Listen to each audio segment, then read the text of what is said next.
करण केसीको शानदार ब्याटिङमा नेपालले कीर्तिमानी जित निकाल्न सफल भएको छ। नेपालले स्कटल्यान्डलाई 1 विकेटले पराजित गर्दै आइसिसी क्रिकेट विश्वकप लिग 2 को पहिलो खेल जितेको हो।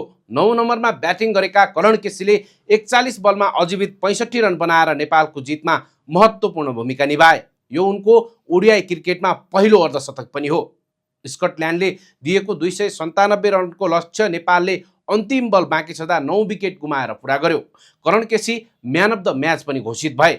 त्यसअघि नेपालका लागि ओपनर कुशल भुर्तेलले 53 रन बनाए भने गुलसन झाले 42, बिम सार्कीले 40, कप्तान रोहित पौडेलले 37 रन बनाए भने दिपेन्द्र सिंह ऐरी यो खेलमा चल्न सकेनन्, सस्तैमा आउट भएका थिए। नेपालले यस खेलमा एक दिवसीय क्रिकेटमा सबैभन्दा उच्च रनको लक्ष्य पुरा गर्दै नयाँ कीर्तिमान बनाएको छ।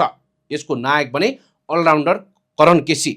उनले ब्याटिङ र बलिङ दुवैमा उत्कृष्ट प्रदर्शन गर्दै नेपाललाई 1 विकेटको ऐतिहासिक जित दिलाएका हुन्।